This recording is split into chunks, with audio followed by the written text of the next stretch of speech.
I'm joined now by Joe Cardinale. He is a retired lieutenant commander in the NYPD. Joe, is there anything you can think of that could give Luigi's lawyer any ammo to win this motion?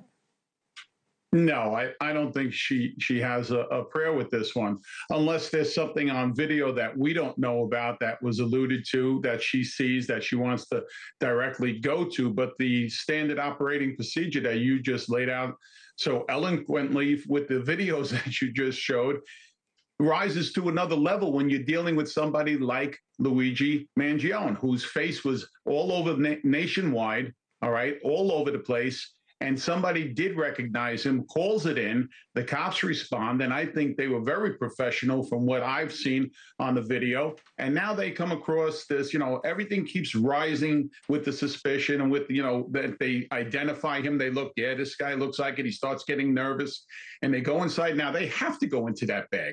They have to, because now you're dealing with somebody who you beyond reasonably suspect that this is the person wanted for the homicide, the cold-blooded murder in New York City. So now you turn around, you look at this guy, you say, I got to check this bag. You have to. Two partners there, one's watching, the other's going through it, and they come up with the gun, they come up with everything, and then they put everything back in. The gun, the IDs, right?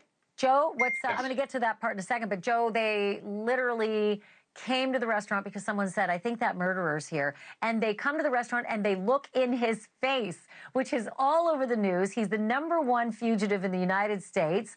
And all you need to do is look at his face. And to me, again, I am not in your line of work, that is probable cause. I think we've got this guy.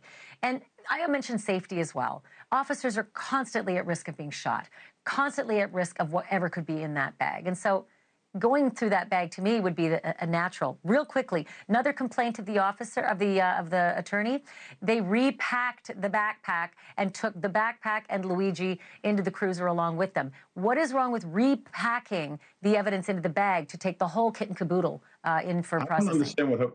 I don't understand what her problem is with that, because if one of my cops came back and that backpack wasn't searched and brought it back to the station house, I'd have a problem with them. So they put it back into the container that it was found, the backpack, which is evidence. So they put everything back in there, and I'm sure it was inventoried when they got back to the station house. So I don't see anything wrong with the procedure here. I would actually be, getting on the cops if they didn't do what they did over here.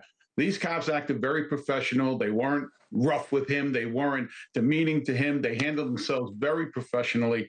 And this is a murderer we're talking about here. This isn't a car stop with a broken taillight.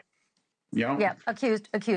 Listen, I got 10 seconds left, but I got to ask you this because it's important. The lawyer says that Luigi was held there, detained, not told he was free to go, grilled for 15 minutes with a delayed Miranda warning.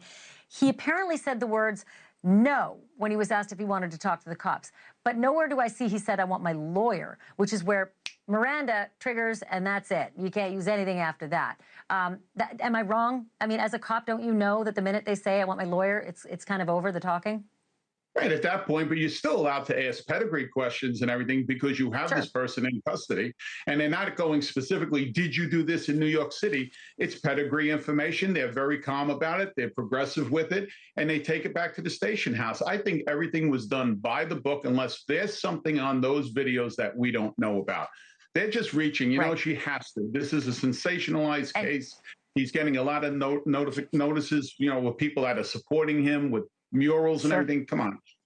She has to do this. She's got to throw the spaghetti at the fridge. She's got to throw the spaghetti at the fridge. Joe Cardinale, it's great to see you. Thank you for this. Thanks for watching. Go to joinnn.com to find NewsNation on your screen. And don't forget to click the red subscribe button below to get more of NewsNation's fact-driven, unbiased coverage.